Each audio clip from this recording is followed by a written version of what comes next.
Okay, let's see.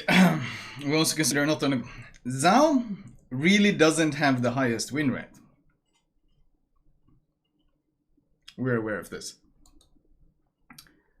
However, a ship's win rate by itself is not enough to determine if there are problems with the ship. As an example, let's take a look at Hindenburg. If we look at the stats, her win rate is also below 50%, the same value as Zhao's. Yet the ship is quite balanced in terms of combat efficiency and remains one of the most popular tier 10 cruisers. Probably because it has a lot of DPM after all the buffs it's gotten. Hello? Why are they comparing to Hindenburg? Hindenburg has been buffed multiple times, Zhao hasn't. They gave it the German HP pen buff. They gave it all this shit. How is this what? This is whataboutism. Are they literally going, but what about the Hindenburg? They're literally going, but what about the Hindenburg? This means, in terms of evaluating a ship's current state, other metrics should also be taken into account. Some other important things that should be factored in are metrics such as absolute and relative damage, number of destroyed ships, and related statistics, as well as broader considerations such as the different skill levels and gameplay styles of the players that actively use these specific ships. Subsequently, based on the analysis of all these metrics as one complex equation, we find that Zhao is not in a position that would warrant any serious changes. Okay, if we take into account skill levels and gameplay styles, even in tournaments, tier 10 tournaments, when you're forced to pick one of each ship, because otherwise everyone just picks Petro or Des Moines all the time. So if you're forced to pick one specific ship in competitive, people pick every other ship except the Zhao. The best players still won't play Zhao. They'll pick every other tier 10 cruiser except Zhao, because it doesn't bring anything to the table. So, absolute and relative damage? No, it doesn't have it. Like, the DPM isn't there. It doesn't bring any utility, it doesn't bring anything.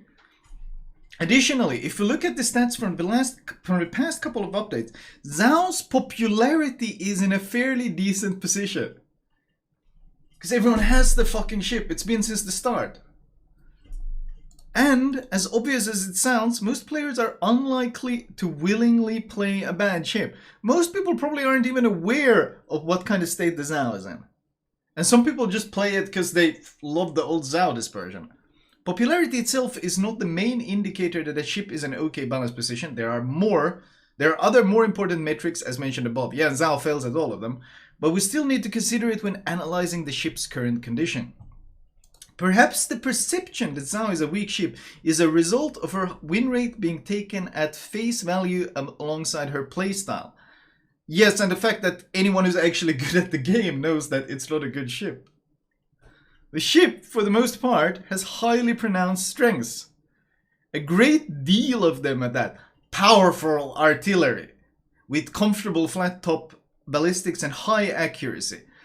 Powerful artillery with comfortable flat top ballistics and high accuracy. What? The AP pen doesn't stand out in any way. The AP performance is middle of the pack. It doesn't have any improved pen angles. It doesn't have short fuse or anything on the AP. The DPM on it is certainly not stand out in any way. The only thing that makes the gun stand out is that it has the DD accuracy on them. They're accurate. Like, hello?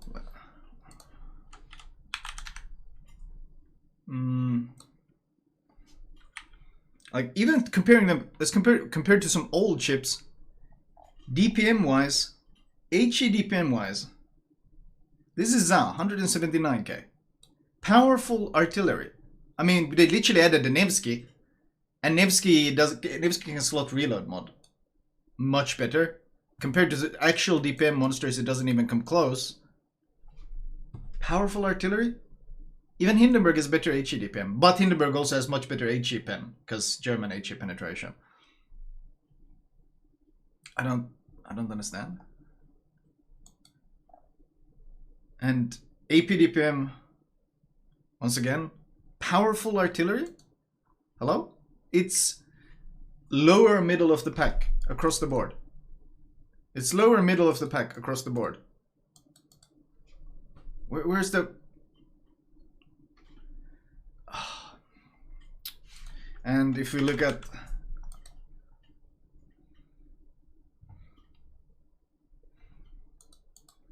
If you look at the actual penetration values of the thing, let's see, Zao. Let's add someone who actually has good pen, the Henry. We can add some. We can add the Soviet cruiser in here just for the shits. Actually, we can add both. We can even add the light cruiser because the light cruiser basically has the same pen as the Zao. But we can add the Petra as well, just to give some scale. What else do we add? Who else is... Oh, Hindenburg. Hindenburg pen isn't that good. This is why I find it hilarious, by the way, when people go, oh my god, Flolot, Ilbing has almost Hindenburg penetration. Whoa, almost Hindenburg penetration? That's amazing. Wow. Like, Hindenburg penetration isn't exactly. But like, saying that this guy here, where the fuck did he go? Where's Zao? Here. Saying that this guy here has powerful ballistics, powerful armament. Based on what? What's the basis for this armament being powerful? Like, I could see it on the Henry. That's powerful AP pen. Or I could see it on Petro. That's ridiculous AP pen. But this guy here, who's competing with Soviet cruiser Nevsky, very light cruiser by the way, powerful. Powerful, once again, not the word I would use to describe this ship.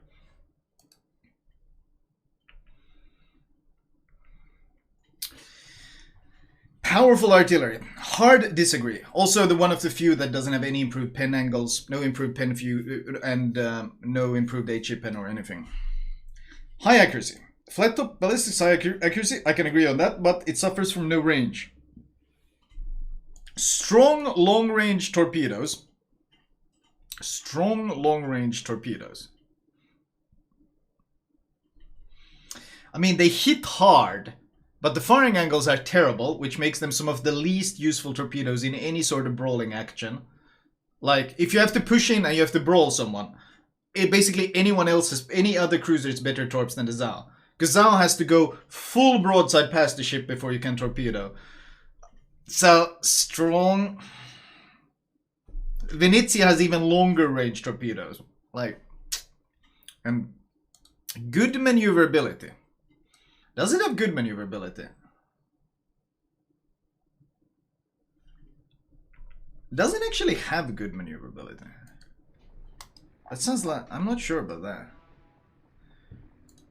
What's the maneuverability on it? 840 meter turning circle. Well, so Soviet cruisers are probably worse. They're worse. That's the same as Henry. Hindenburg has a better turning circle. I don't remember anyone ever telling me that, wow, Hindenburg has such good maneuverability.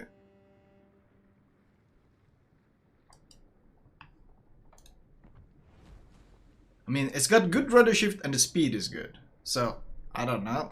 I'd say decent maneuverability. I'm not sure if good maneuverability. Oh, this is running rudder shift mode. Oh, whoa. Oh, okay. What the fuck? What is this meme build I've been running? I think that was when we were testing some AA things. But the rudder shift is good. I mean, it's not... Yeah, it's actually... I would say it's good. Yeah, it's a good rudder shift. The turning circle is not good. It's actually pretty terrible. But the speed is good. So, average?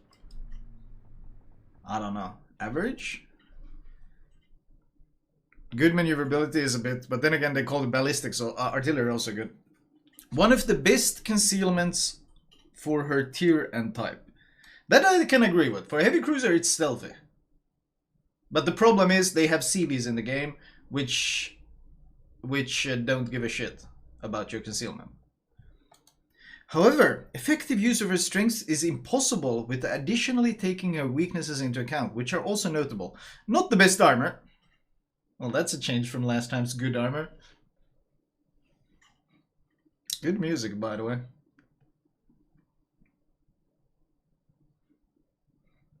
A vulnerable citadel, short firing range, low number of hit points, and obtuse angles of rotation of main battery guns, poor firing angles. As such, getting more comfortable playing towards his strengths while being aware of her weaknesses may prove more difficult when compared to cruisers with simpler gameplay, often demanding better communication with allies as well. What? Often demanding better communication with allies as well. I mean, I'm not sure this company should ever talk about communication.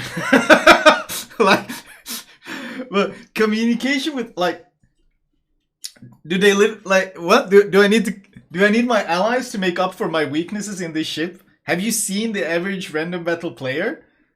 And even in competitive, where the best of the best play and they're sitting on voice comms with each other, constantly talking, even they won't play the Zao. And that's the best communication you could possibly ask for in World of Warships.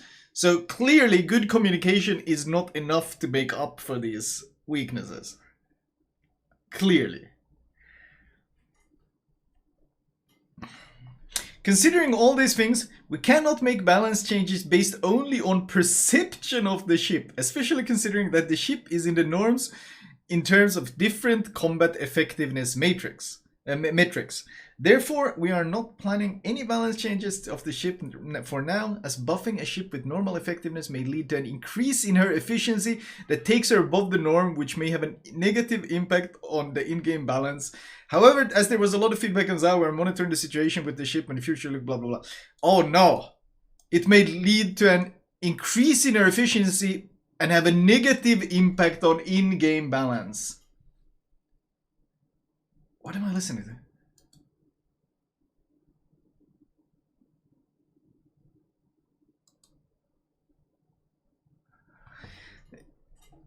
No, please no. Please no. Imagine having a negative impact.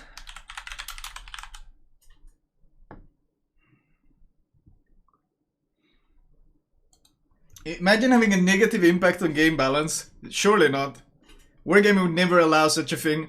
Like that time when there was no ship bans in King of the Sea and people got to choose whatever ship they wanted. Please no. Please don't allow a ship to overperform. That would be terrible. That would truly be tragic if a ship was allowed to overperform.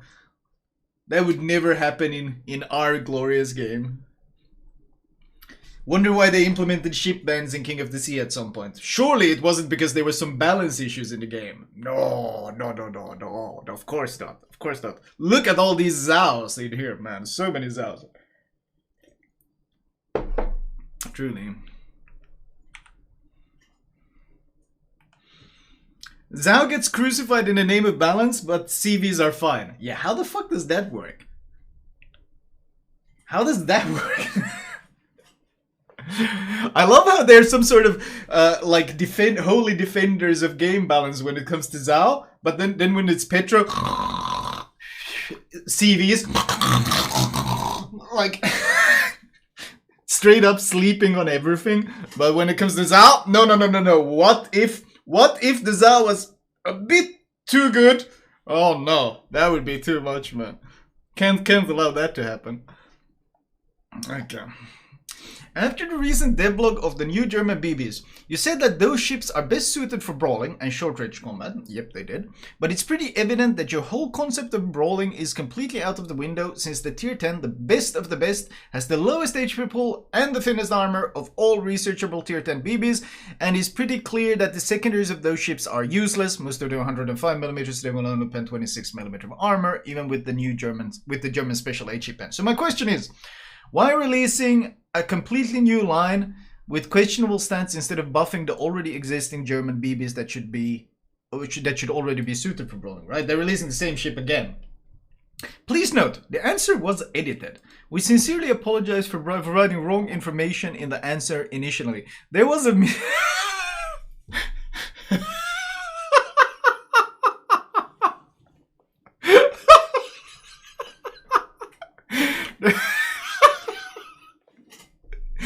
There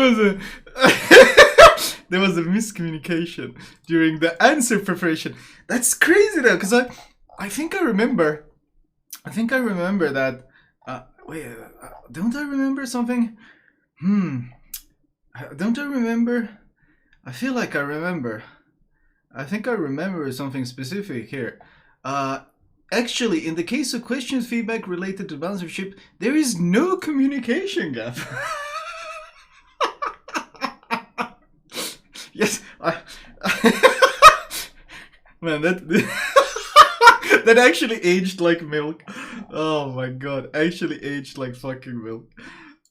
There was a miscommunication during answer preparation. I thought those things didn't exist in this conference. That's crazy, man. Oh my lord. Funny how that works. We indeed mentioned close range during the initial announcement in the devlog. However, this was overall an attempt to share the concept of the branch with you, which can be changed during testing. Seriously, how long is this? Am I gonna be on some list because of this? Jesus.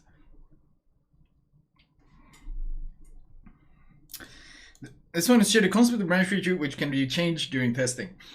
Unfortunately, no matter how much we wanted to be sure of the effectiveness of the new branch at the announcement stage, it is impossible without testing of all the ships in live conditions. Even considering these ships in the context of your question, it's hard to draw any conclusions based on individual characteristics. For example, consider similar characteristics on other ships. A ship's bow is certainly important, but it doesn't completely determine the armor and overall tankiness of the ship. Let's take Petropavlos as an example. She has 25mm plating on the bow. Alpha kill, thank you for the 28 points. Not a great deal in the grand scheme of things,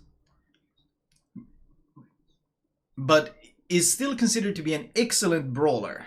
Excellent brawler. Excellent brawler. What? It's more the fact that it sits nose in and can't die. This is largely due to the bow armor belt. What? That's the dumbest shit I've ever seen. No, it's not. Bow armor belt helps, sure, but there's so many other things. Jesus, let me turn it down. But there's so much else. There's the fact that the ship is incredibly stealthy. You can barely outspot it because it can almost stealth radar. It has hydro, so you can't torpedo it. It's got 50mm upper belt and deck armor, so it's basically invulnerable to most forms of damage. The ship is a goddamn submarine. It's so low in the water, and it has basically no superstructure at all to farm. Largely due to the bow armor and the belt. What you think if you suddenly give an icebreaker to the Zao, it's gonna do the same thing as a Petro? What? Why? What the fuck?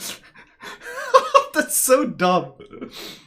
Is Zao gonna be a good brawler if we give it an icebreaker? Is that how it works in Wargaming World? Oh my god. If you look at the new tier 10 German BB Schlieffen, she may not have the thickest plating, but she, like Petro, also has a bow armor belt. In fact, all of the newer German battleships have it. Therefore, we'll believe this feature will also help German battleships perform in close quarters combat. But this thing has a huge superstructure that can be farmed. It burns for 60 seconds, something Petro doesn't. It doesn't have any way of outspotting ships the same way Petro, you can like radar them or something. Like, it's going to be much clumsier. It's going to be bigger in every way, easier to hit. What is this logic? What is that logic? As for secondaries, Georgia, Massachusetts, and Ohio have 127mm secondary guns that only penetrate 21, which doesn't stop them from being close-range combat battleships. Yes, and this is because they have fast reloading heals, literally underwater citadels. The secondaries are excellent fire starters, and you don't even build them for the, like, you can build them, sure, but generally use the secondaries to supplement the main guns. You use the secondaries on these ships to start fires. And more importantly, the fast reloading heal and the underwater citadel is what makes this thing tanky. And also the nose-in turret setup. So you can sit nose-in and just use 66% of your guns most of the time. What? Therefore, we should remember the strength of a ship is determined by a wide set of parameters. We can tell. A wide set of parameters for sure. But again, we'll see how things will actually work out in a live environment. This test phase... Remember Wargaming is playing the player base for only looking at singular stats of ships, right? So far it's all been bullshit. Like a lot of shit so far. I feel like the more I read these things, the more I feel like this is not a dev that actually plays their own game. And if necessary, make balance changes to bring the ship up to the desired level of gameplay. We add new ships to offer exciting content. What a great song, by the way. We add new ships to offer exciting content to our players, as well as increase the variety of ships and prevent the meta and overall gameplay from becoming stagnant. Oh, you mean like adding Deadeye to the game after everyone told you it was a fucking terrible idea? Exciting content, increase the variety of ships and prevent the meta and overall gameplay from becoming stagnant? You mean like adding Deadeye despite every fucking CC telling you it was a terrible idea? Yes, I can tell you really know what you're doing. You really, and that's why you're adding submarines as well. We don't want stagnant gameplay when you got this guy who can ping you every 8 seconds and blow your damage gun.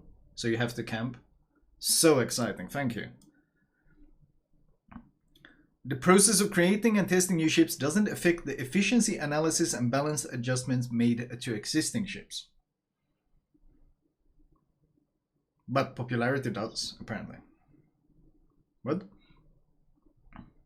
Variety, that's communication gap. And they add, how about you increase our, how about you add exciting content by giving us new maps? It's been almost, what more than 1.5 years since we got a new map. That would be increase the variety for sure. And prevent the meta and overall gameplay from becoming stagnant when we get to play new maps. Maybe? Nate, has it been 19 months since we had a new ship? A new map? 17. As for the old branch of German battleships, each one is at a satisfactory level of balance. This branch has not been neglected by us, and when it has needed balance changes in the past, we have made them on a regular basis. Very popular for sure. I remember seeing that one Grosse Kurfürst in comp who died in like 5 minutes. That was pretty spicy. Satisfying. For example, the accuracy and range of secondary guns were increased in 0.10.0. Accuracy?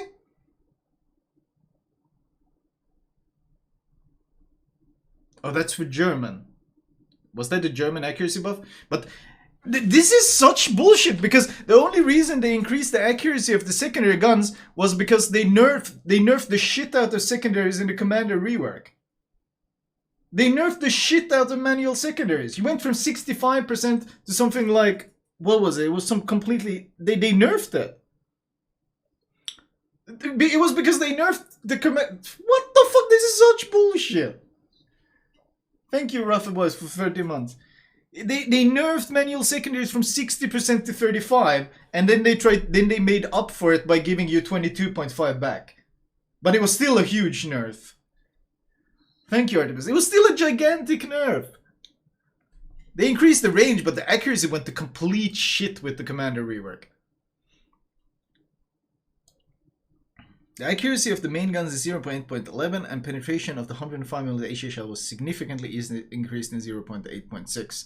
Additionally, there will be further improvements to the secondary battery skills in 0.10.7, which should improve the playstyle. The thing is, we're still not back at the old levels. We're still worse than we were before commander rework. They also increased the points required to use secondaries in the commander rework, which is why they were forced to do all these other changes. They're making it sound like all these buffs, but they brutally fucked the German BBs in the commander rework. And they tried to make up for it with this.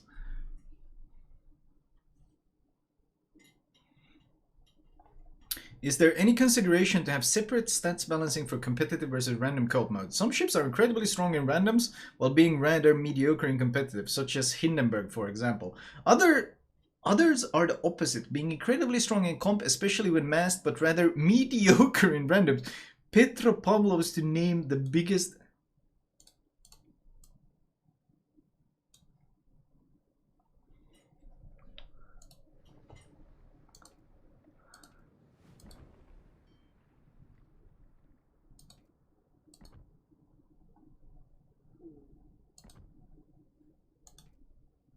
Mediocre in randoms. Hello? Where's my Petra? This is just rushing in like an ape. Playing solo, rushing in like an ape. Mediocre solo win rate, by the way. It's dumb as shit in randoms, and it's even dumber in... Why are people like that commenting on game balance, honestly? Holy shit. It's even dumber in ranked. It's much dumber in ranked.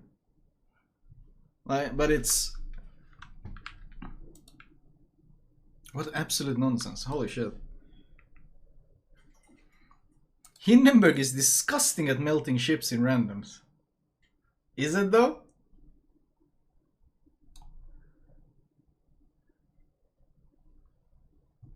Particularly battleships.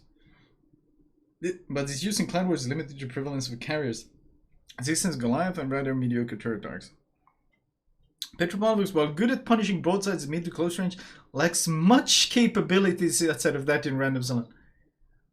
Thank you, Katsumoto, for the tier 257. Wolfing. What?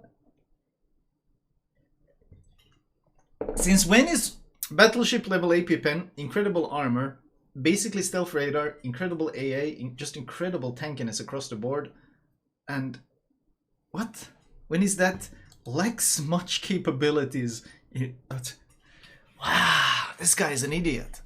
Although it's not bad, it's nothing compared to its competitive potential. Massing several Petropavlovs in competitive creates an incredibly strong lineup that is very hard to beat. But running into mass Petro in randoms is terrible as well. Hello? When the enemy team has multiple Petros, you're just like, oh god, I'm not going to do any damage and I'm going to be perma-radar. Like, it sucks. What? Who let the Wargaming CC ask questions? Jesus. No, but what the fuck? Petro is the one ship that you can do triple divisions of and still be strong. Because you deal well with everything. Like, what the hell? This is... Another thing is that carriers need to be balanced and competitive properly, such as removing air spotting at the very least from clan bases to make battleship lineups more competitive altogether. A is another factor, as in 12 as well, you're inherently running the more A8 and 7 versus 7. Overall, carriers seem both too strong. This I agree. What the fuck is this Petro comment? What? Petro bad in randoms. This is so dumb. Holy shit. Like, what? What is... Wait, actually, let me check. Petro bad in randoms. I'm actually so fucking baffled by that. Like, hello? It's top 4 win rate. The only ones above it are premium ships that have... The only ones above it are premium ships in terms of win rate. This is like literal potatoes playing it on randoms. If we take the top 50% of players, once again, it's only premium ships. It's the only...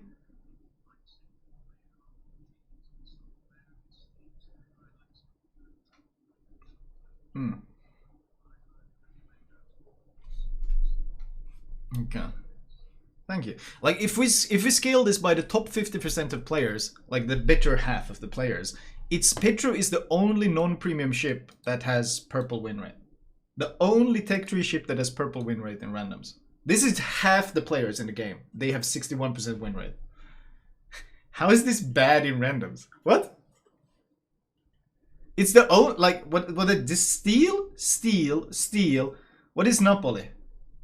Napoli was just viable, I think. Like... Coal? Yeah, coal. It's the only Tech 3 ship that gets this shit. Hello? Meanwhile... This is the top 50% of players, by the way. Monster in randoms for sure. Top 25% of players. Once again, it's the only purple tech tree ship. It's the only purple tech tree ship. Only one who's super unicorn win rate, the top 25%. Like, I don't understand. This is like, that's, wow, this is such a dumb question. We scale it by top 10%, then Petro and then Nevsky. Petro and Nevsky, the best players, win rates. Top 5%. Still the same, Petro, Nevsky.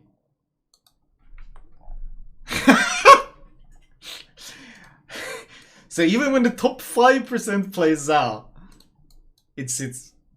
Okay. Okay. Okay. Okay. Nice song, by the way. Work. Yeah, but that comment, holy shit, that's dumb. Like, that comment is just inherently fucking stupid. Or that question is inherently fucking stupid. Because Petro has the best tech tree win rate in randoms of any... Well, the best win rate in randoms of any tech tree cruiser in the game. Like, how is that a poor performer in randoms? Most of the matches, blah, blah, blah. I'm not too interested in this answer either, because I think the question is dumb. Blah, blah, blah, blah, blah. We don't plan to introduce different characteristics. Of course, they're not going to balance it around those. They don't give a shit. They don't care really that much about clan battles enough to balance it, so they're not going to care. There's not a whole lot of money in clan battles compared to randoms, so they don't care much. We also don't want to make changes, blah, blah, blah, blah, blah, blah, blah. So they're not going to do shit. That's the answer. That's the answer. They're not going to do shit. Currently, British aircraft carriers, especially Tier 8 Implacable and Tier 10 Audacious, seem quite weak when we compare them with their equivalents. Yes, and that's why you should nerf all the equivalents to the level of these things. Because even a Tier 10 Audacious that's weak compared to the other ones still dumpsters any surface ships that they want to. The only exception might be like DDs, but even a good CV can just perma-spot the DD. So everyone else should be downgraded to this level. That's the way you should do it. Since these carriers are weak on direct damage and relies on Firezone for allowing them to build their damage, they are not competitive enough, and it's very rare to see them in competitive games like ranked or clan battles. Do you have any plans to improve these carriers and make them more competitive? You know what's going to make them more competitive? Adding a new class that forces your damage con 24/7 with the use of pings. You will get randomly pinged. If you don't damage con, you eat citadel damage from torpedoes. So you have to ping. So then you don't have damage con, and yeah. It seems Midway is underperforming in randoms. Can she maybe receive some buffs to bring her win rate and average over other CVs? Why does he want to elevate the others? Who is this guy? Jesus. This is some mega pepega. She could receive a small speed buff on the slowest squadrons to improve game influence. Yeah, because you know what carriers need? Fucking game influence. That's really what they're lacking. And that would be like maneuvered in aiming by... Oh my god, what is this nonsense? Is Wargaming happy with the current state and power state? Should we expect more major change? It's worth admitting that historically British ships are not the most suitable vehicles for competitive modes. Kind of like Soviet ships are not the most suitable ships for World War II games. Kind of the same way, they're not very suitable. British aircraft carriers, but wait, not the most suitable for competitive modes. In solo ranked, Daring and Jutland are monsters. And Minotaur has always had a place in like many lineups throughout the years. Goliath is still very used. And people still, like Thunder, especially in ranked, you see shit tons of Thunders. What? What is this nonsense? Shit, we even saw Conqueror in the tournament where premiums were banned. We saw Conqueror. What is this? This makes what? Basically, every tier 10 except the CV is used.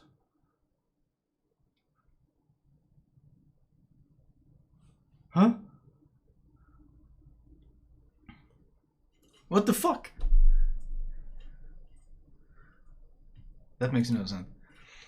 British aircraft carriers and other ships like the cruiser Minotaur, for example, do not fit into such modes as well as their classmates of other nations. What the fuck? People have played so much Minotaur throughout the years in rank. It's often been seen as like the DD replacement. You don't want to bring a DD, so you bring the stealthiest cruiser that can take a hit and can still contest caps and shit. What? So many teams run Minotaurs. And you still see, especially in ranked, you see radar Minotaurs. If in the hands of a good player, radar Minotaur is brutal. What? Who do they even play the game? However, these ships are quite good in random battles. We don't want to make balance changes just based on competitive modes. Clearly, because you're not even watching the competitive modes. Clearly, you're not even watching them. As for the current state of Midway, the entire class in general, it isn't best time for those to make any conclusions. As present, we're closely monitoring the impact of the attack aircraft changes.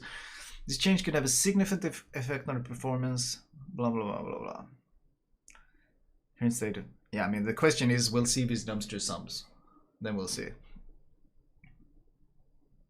British ships suck when they have some of the strongest ones. Yeah, it doesn't make any sense. Like, this doesn't make any sense. This is like, who is writing this shit? This is so inherently wrong, it hurts. What? It makes no sense. Actually makes no sense. That's hella dumb. Bad radio, thank you for the 42 months. In the new CV skills, no way they would ever nerf Yu Yang because of competitive. Oh yeah, they're talking about how they won't use competitive to balance randoms, but Smallland, they said it was too popular. I almost never saw Smalllands in randoms. Almost never saw it in randoms. I only saw it in comp. Same thing with Yu Yang. No one played it in randoms, ever. Like, it was one of the rarest ships, but because before Smallland came out, it was a radar ship, radar destroyer, so everyone played it radar. And then Wargaming, in their infinite wisdom, decided the best way to balance the Yu Yang was to not nerf the radar, the reason why people use it, but instead nerf the gun reload and the torpedo reload. So what happened was, well, even less people played it in randoms, but people still played it in comp because it still had the same conceal and it still had the same radar, and that's what they used it for. So, like, can they please have someone who plays the game do this balancing shit? It's so stupid, man. Also badly nerfed the smoke, yeah. Like, just prepare. In the new skills, Interceptor makes it so that fighters don't spot and don't engage other fighters. Why can't there be default on CV fighters, as we all know that CV spotting from random invisible fighters is one of the most annoying things. Instead of the Interceptor skill, you can have a Spotter skill, which means that if CV wants to using the fighter's spotting purpose as well, then he will have to invest 3 points into it, instead of the current scenario where he can spot for free and spec completely into damage mitigation and offense. We do acknowledge that CV spotting could be improved. Therefore, we are currently in search of new possible solutions. Blah blah blah was reviewed. However, it was rejected for several reasons.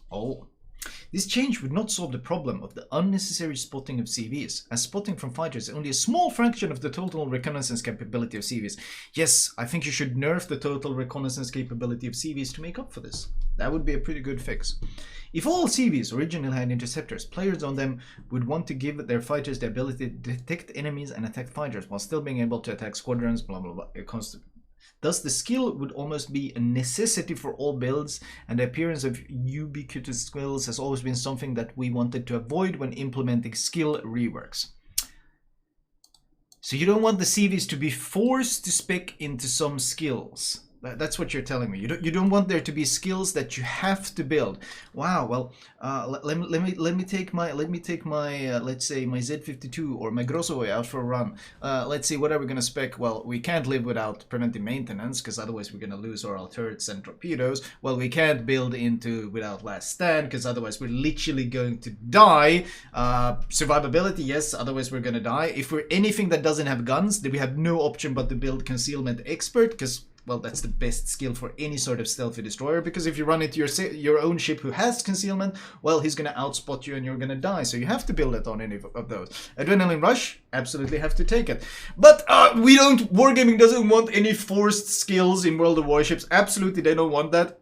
On my Yamato as well, I'm going to spec some really interesting things like, fire prevention, totally not a forced skill. I love having 4 fires on me in the current meta. I love having 4 fires on me. That's my favorite part of the game. But these are totally not forced captain skills. But God forbid if a CV had to invest points into a must-have skill. Yeah, that would really be tragic, man. Oof. Poor CV, man. Poor CV. Imagine that poor CV being forced to spec into a skill. We can't allow that. We can't allow that. That's too much to ask. That's why. Did you really just tell me lies, sweet little lies? This fucking music, but yeah. Wow. And the appearance has always been something that we want to avoid when implementing skill reworks. They literally just did a gigantic skill rework. They didn't touch fire prevention. They didn't touch last stand. They didn't touch concealment expert. They didn't touch preventive maintenance, adrenaline rush, like a priority target. Playing cruiser without incoming fire, priority target is basically suicide. Like, this is bullshit. This is all bullshit. Absolute bullshit. What if this entire answer is this is used toilet paper worth of answer.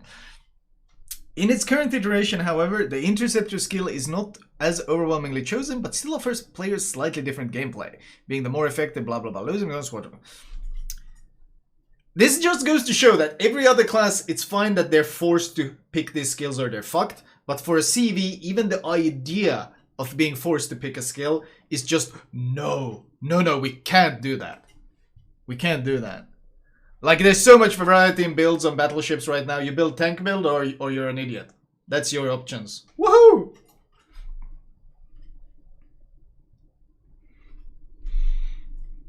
Can you explain the rationale for the use of hidden statistics such as Krupp, air drag coefficient, and shell penetration that are unavailable to be understood through the in-game client? Good question, good question. These are very important values. These statistics are not easily known, yet they can vary significantly between ships of the same class and tier. Yep, good example is Murmansk and Omaha. Identical ships, but Murmansk has 50% better Krupp, which means that Murmansk has significantly better penetration than the Omaha, even though they're the same ship, but you can't tell in-game. Krupp is basically your penetration capacity of the shells. Do you have any plans to improve the understanding of these mechanics through the in-game client, or alternatively any plans to standardize these values such as by class, caliber, and tier to make understanding ship performance more straightforward? Good question. They're gonna dodge this one for sure. Something about we don't want to confuse the player, I bet. As an addition, I'll also add the specific dispersion pattern of ships. For example, the maximum dispersion as displayed in port is just the dispersion size and maximum range. However, this is only really intuitively useful to compare when ships have the same similar ranges, which they often do not. And if they have different curves, for example, Soviet battleships are much more accurate close range, but then they widen significantly at longer ranges, so you can't compare them at all. Do you think there is a better way to display the dispersion of ships in the in-game client so that players can better understand the accuracy of the ships? There is often, at least in the community, mention of things like battlecruiser dispersion. However, this is not easily understood when looking at ships in the in-game client. This is a good question. They're going to dodge this one. What you currently see in the client are the most basic, useful, and easily digestible breakdowns of the ship guns that the player needs in order to go into battle. In case you need additional data to play effectively, there are many information resources and additional tools created by our players for in-depth analysis of game mechanics. They provide detailed information about all the characteristics of the guns, as well as useful graphs with dynamically changing parameters. Shells in our game interact with the gun, the environment, and the armor of enemy ships before detonating. To implement all of this complex game logic in the case of each particular ship requires a number of hidden parameters that determine ballistic shell velocity and armor penetration. We do not specify these parameters in game client for two reasons. They will, more often than not, mean nothing to the vast majority of players. Adding so many characteristics would significantly overload the game interest. I told you, we don't want to confuse the player base. We don't want to confuse the player base. We have no plans to standardize these parameters because they exist precisely for the purpose of customizing any guns and projectiles in game in case of design and balance needs. As for scatter, characteristics such as scatter or penetration of AP shells depend, for example, on the distance, so it's impossible to describe them in the in-game client in one simple figure that can be understood by any player. No, it's not. You can literally have it so, look, you can literally have it so that in the client, if I hover over main battery range, there could be a box that comes out. The same way if I hold this, there's a box that comes out. There could be a box that comes out here. I can hide chat. The same way that there's a box that comes out and gives me all this detail. If I hovered over the main battery firing range, there could be a box that came out and told me dispersion at 5 kilometers, dispersion at 10 kilometers, dispersion at 15 kilometers. Very simple. That's all they would need to tell me. And then I could compare the dispersion of this ship to the dispersion of another ship, like apples to apples. Easily. That's all it would need to do. That's how easy it would be. That's all it would take. But yeah, that's clearly not going to happen. In terms of such as battlecruiser dispersion exists in community where the most involved players community and allow them to characterize their familiar ships, blah blah blah, it does not apply to the entire audience. And like, these are basic things that could easily be shown. Like if I hover over a main battery here, there is no reason why it can't tell me, it tells me my HE shell armor penetration capacity. Why can't it also tell me my AP overmatch capability? A lot of people don't understand overmatch. There's plenty of space here. You could easily show it.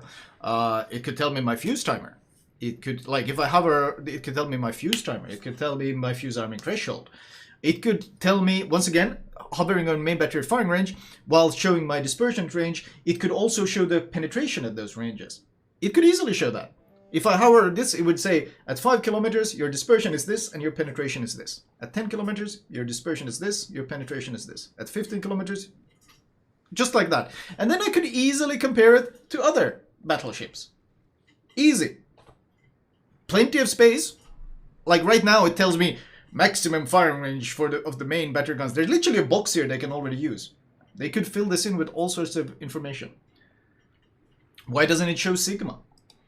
Also a good question. Like there's so many things that they could easily add here, but they're not going to. Because the main reason they do this is because there's a lot of things that they don't want the players to know, because they want to hide it. They don't want people to know these things.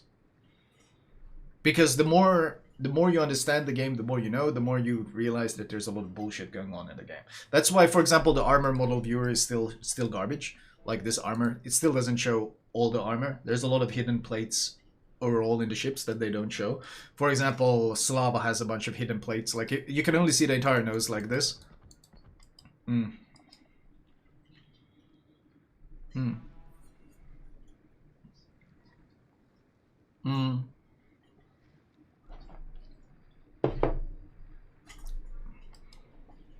Exactly, obnoxious potato. But like the armor viewer is also incredible. Like this could easily be expanded, the armor viewer, to give you more details. For example, there should be a way to see internal armor plates. There's a lot of internal armor plates in the game that aren't visible. For example, Slava, people think you can see that the Slava through the nose. You can't. There's multiple hidden plates inside the nose, but you can't see them in the armor viewer. Like there's a lot of kind of sketchy shit that is not visible that could easily be shown. They just don't want to.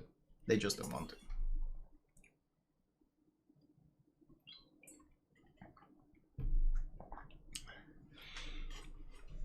Mr. Marv, the thing is, the reason why they're willing to show all that stuff elsewhere is because the average player isn't going to go to outside resources to get the information, because they think they get all they need from the game. Where can I find info about hidden plates? Well, I game models 3D. I mean, generally, if a new ship is posted, I tend to always post their hidden armor plates on my Twitter at least. Our match is still hidden, true. After the commander skill redesign, many players on large cruiser include, well, I mean, I can show you, for example, let's see, Slava. Like here's an example. Here's an example of what I spoke of. This is Slava internal plates. There's a behind the overmatchable Slava nose. There's a 420mm angled plate here.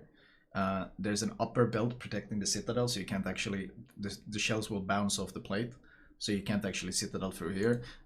In the stern, there's a similar 420mm plate. Even though the entire stern is matchable, there's another hidden plate here that will stop any AP, and it's also protected from here, so you can't reach the citadel. So these kind of hidden plates are protecting the actual citadel on the inside, but you will never in your life citadel a nose in Slava. Exactly, you're not gonna punch through it. Like I don't know if even like I don't know what ship could even punch through and get a citadel on the Slava. There's so many hidden plates on the way to the citadel. So this is the kind of stuff that's hidden in the in-game client quite significantly. So yeah, I mean, I tend to post them on my Twitter whenever I can because, in my opinion, an informed viewer, the more informed the viewers, the better. The more informed the players, the better, because then people tend to make a bit smarter comments than otherwise. Silver, thank you for the 29. Morpheus, thank you for the 21. 29 and 21 even. Yeah. Okay, let's see. As commander skill, many players of large cruisers experience a lack of survivability. For example, Siegfried now cannot use his secondaries properly and implement his unique gameplay. That's why they want you to buy Napoli. Are there any buffs or trade-offs planned for large cruisers to solve this problem, particularly with Siegfried's secondaries? And have you considered the idea of allowing big cruiser owners to use either the battleship page or the cruiser page when playing their ships? See, the thing is, they nerfed the secondaries on Siegfried and Aeger. They removed the commander tree because they wanted to create the problem, and then they wanted to sell the solution, the Napoli. It makes sense. Speaking specifically about the Siegfried, the unique gameplay of this ship is still more about its 380mm guns rather than the secondaries. Stop playing the ship the way you want and start playing it the way Wargaming wants. Which, although not bad, aren't the main feature of the ship, so I would recommend not relying exclusively on it and would use it with caution. Stop playing it your way. And I mean, this is, it's kind of funny because I think it's somewhat hilarious that they're all about everyone should play for fun, everyone should enjoy themselves, we want to create diversity. Didn't they just say how they wanted to create diversity in the game and unique experiences? This was a whole talk right here. Where was it? Where shit was it? It was just random how they wanted to diversity and create a unique experience and blah blah blah. We want exciting content, increase the variety of ships, and prevent the meta-neural gameplay from becoming stagnant. But if you try to play a ship the way they don't want you to, if you try to do your own thing, then I would recommend not relying exclusively on it. It's diverse skills, only play our way.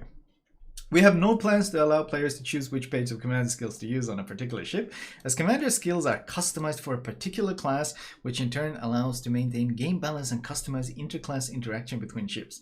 Departure from this concept can negatively affect the entire gameplay process. Yes, it worked so poorly earlier. Also, we have closely monitored the effectiveness and survivability of large cruisers after commander skills rework, and I found their performance to remain virtually unchanged. I mean, the same dudes that gave full broadside still explode, so nothing has changed.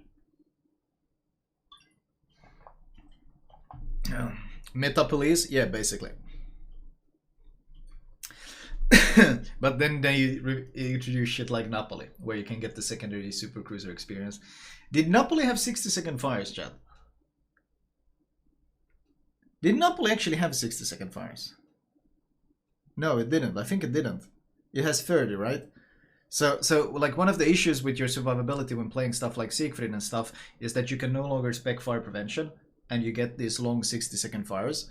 But then they introduced Napoli, which is a secondary cruiser that has, or secondary super cruiser that for some reason only has 30-second fires, so it doesn't need fire prevention. I think it's really fucking scummy as shit. That's what I think it is. That's really what I think it is, because they kind of made, like, it's obvious that they created a problem and they're selling the solution.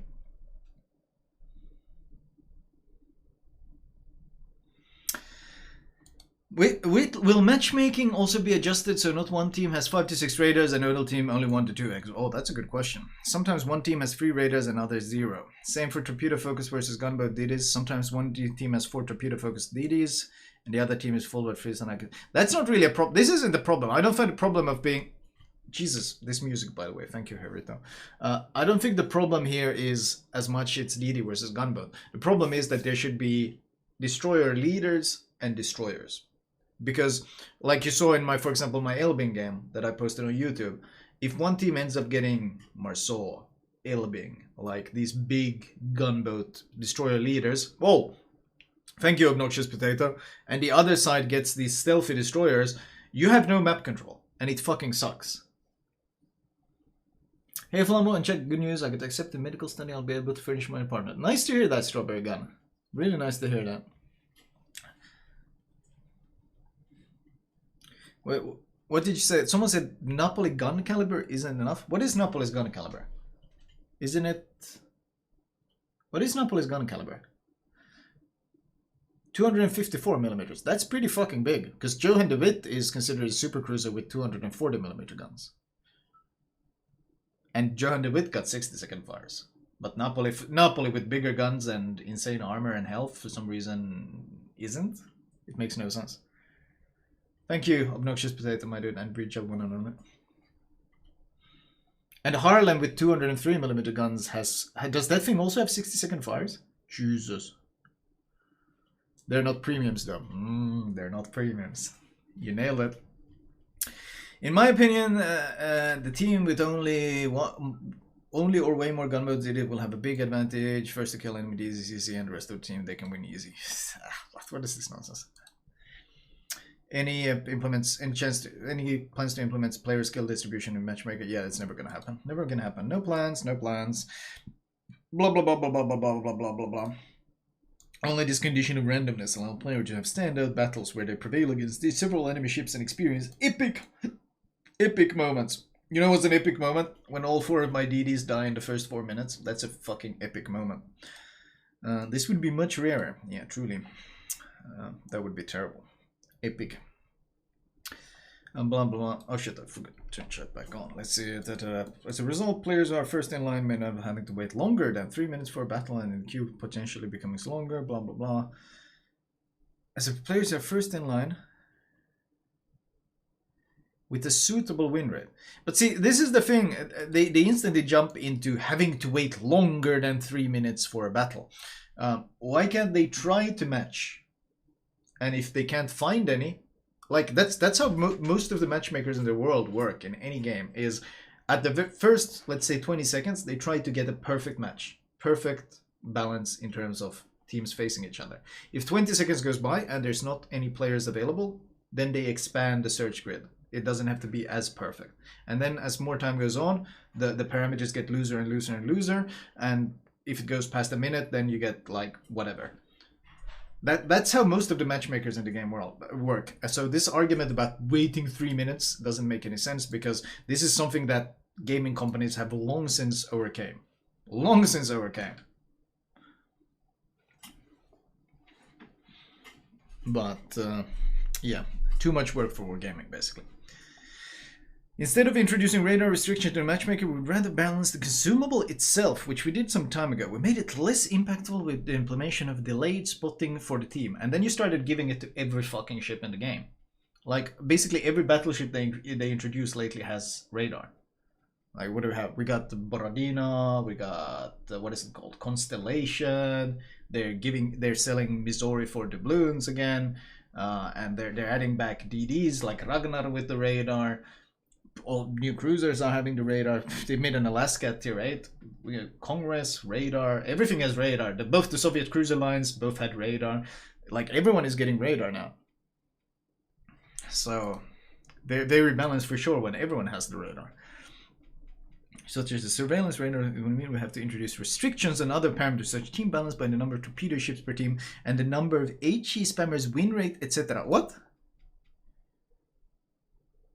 What is this argument? Even if we introduce further team balance by an additional parameter, such as surveillance radar balance, it would mean that we would have to introduce restrictions on others. Why would you have to introduce restrictions on others? What? If we introduced further team balance by an additional parameter, it would mean we would have to introduce restriction on other parameters. Why? Why would they have to do that? Why can't they just have one single restriction, which is the radar? They're just throwing logical fallacies. They're using whataboutism. They're using a bunch of gaslighting when it comes to like the secondary. We buffed the secondary accuracy after they nerfed them themselves. They're using every fucking scummy argumentative tactic available. This might work on idiots or people who don't understand, but this is like schoolyard tactics. First it's whataboutism, what about the Hindenburg? Then it's gaslighting, oh we actually buffed the secondaries, never mind the fact that we nerfed them before that. And now it's this dumbass logical fallacy that if we do A, then all of these terrible things will happen. Like, Thank you, Strawberry Gun. Like, this is just logical fallacy to the extreme. This is like, if you do A, then if all of these terrible things will happen. No, they won't. It's not going to take 3 minutes for the queue. I just mentioned the reasons why it doesn't have to take it. If you increase the surveillance radar balance, it doesn't mean you have to add restrictions on number of torpedo ships or number of HE spammers or winners. No, it doesn't. That's bullshit. This fucking Q&A is horseshit.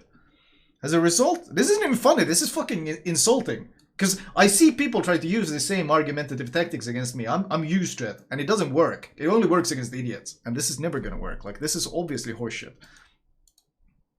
As a result, the teams would find themselves in mirror matches more often than not. This is such bullshit. Once again, putting a radar restriction isn't going to cause mirror matches. In this case, the battles will quickly become rather monotonous. For example, playing on Cleveland and Mogami, you will play against approximately the same ships and teams almost identically. Like, they somehow made it from having a surveillance radar balance would lead to playing against the exact same ships all the time. Like, they made this thing into this thing. It's bullshit. That's absolute bullshit. In addition, the radar advantage doesn't always define the result of the battle. That's true, because people have no idea how to use it. I still see people radaring in spawn or radaring behind islands and not being able to shoot and shit like that. It does require the enemy team to adjust to this feature and play according to an unusual strategy. For example, a destroyer must stay away from key areas for a while and wait until battleships and cruisers come closer and clear their access to the area. Which means, if the enemy, for example, has a small land, then you need a radar ship of your own to clear him, because no one else can go in and spot him. The small land outspots all the cruisers, so you need a radar ship to clear out the radar. But if you don't have a radar ship to clear out the radar ship, then you're fucked. If you don't have a radar cruiser, and the enemy has a small land in the cap, the only one who can go in there and contest without being outspotted is the DD, and he gets radared. So that's why you need a radar ship of your own to clear him out.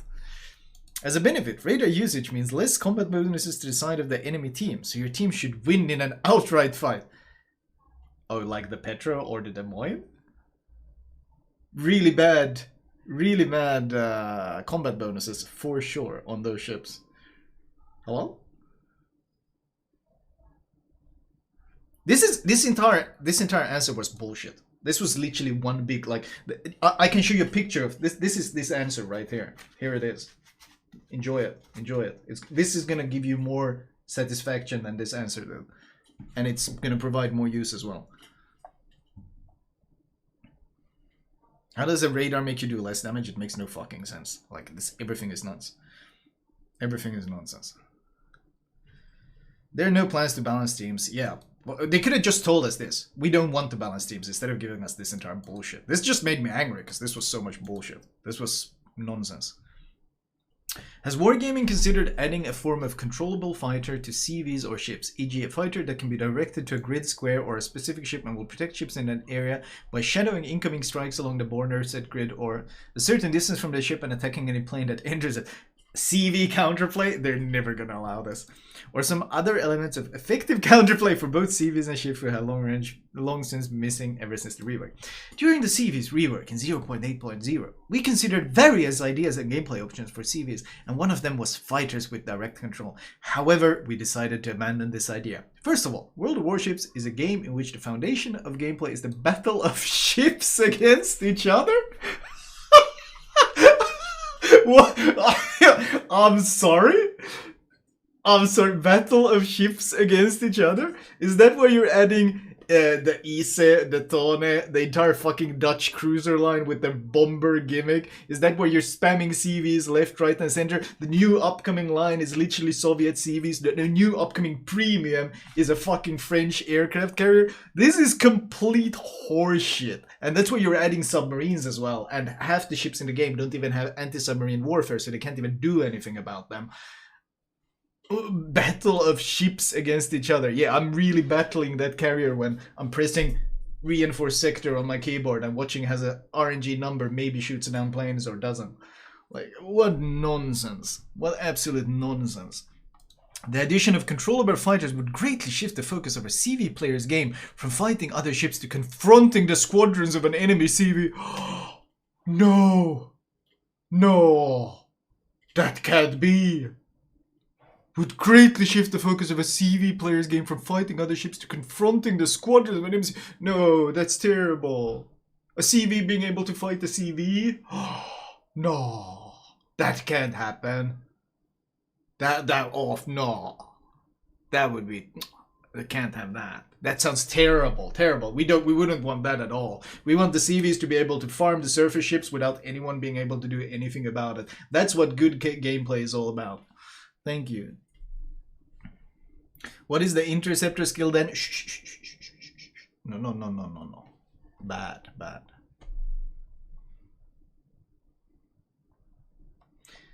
Like it's not like CVs in any way would fight other CVs. Makes no sense. No. Contesting the skies is not historical, comrade. Jesus. However, this does not mean we have abandoned the idea of steerable fighters altogether, and in the future, we aren't ruling out the possibility of adding them. However, there are no plans at this for the moment, so in other words, go fuck yourself. More focused on working on other aspects of aircraft carriers. Yeah, we've seen that, Soviet CVs dumpstering people. Presently, we're exploring options for the spotting problem mentioned above, as well as watching the impact of very recent changes, the attack aircraft adjustments. I love that the whole minimap spotting thing is still out the window because they tested it internally once. After telling us in this many texts and articles how internal testing is unreliable and that's why they have to add submarines into rank because internal tests don't give us any conclusive information at all. Then at the same time they're like, oh yeah, minimap spotting doesn't work because we tested it internally once, like years ago. It didn't work, so have to rule it out now. That makes a lot of sense. And I mean, I understand why many of these things fail in internal testing, because looking at the fucking answers in this Q&A, there's no one who's actually playing the game in all of Wargaming. Like the internal testing people don't even play the game, so no wonder like all of this shit is failing in the internal test. Like I'm looking at these answers and it's clear there's no one there who plays the game anymore. Why do we get the clan battle with 2 CVs allowed when the community not wanted them at all? Humboldt Hitchhiker. Thank you for the gifted sub. Many of you have spoken out against the recent changes to the clan battles format, but the constant updating of clan battles gameplay is necessary to develop this mode. We understand your concerns about having 2 aircraft carriers on your team, but we assume this will not be an issue. In case this experiment proves unsuccessful, we will take appropriate measures. Testing in clan battle testing, I love it, man. What happened to all that internal testing? Couldn't they test it there? We regularly change the rules, format, and maps of clan battles in order to add more variety to team compositions and tactics used by players. And restriction within the current season have been introduced for the same purpose. We don't think that 2 CVs on the team will be an issue or a universal choice this season. Despite the spotting capabilities and the relatively weak AA of the enemy ships at tier 6, the CVs themselves don't have the best attack potential. The overall influence of CVs on the outcome of the battle in the current format is not nearly as high as it is in random battles. What happened to all those surveys that said players didn't want CVs in competitive? Well, they read them and they put them to good use. Have these guys ever faced 11 heart? I'm just asking. Have these guys ever actually faced 11 heart? Because don't have the best attack potential. I've seen 11 heart dumpster any ship in minutes, like any ship, even DDs.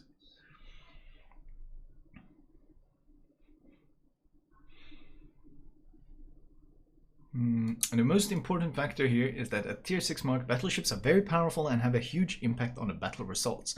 Therefore, it might not be the best strategy to reduce the number of battleships on your team to add an aircraft carrier. See, if they would have added Graf Spee, then you could have played... I could probably have played double CV and just 5 Graf Spee. In Worlds, I got dumpstered so often by Erik Levenhardt in my Graf Spee. Yeah, it dumpsters everyone. So taking into account the fact that setups with 2 aircraft carriers probably are not the best and there is an alternate choice, we believe this is a good opportunity for players to expand their pool of ship picks while implementing new tactics. In addition, variation in gameplay and meta can have positive effects on this type of battle. But no one wanted CVs, and you still added 2 CVs.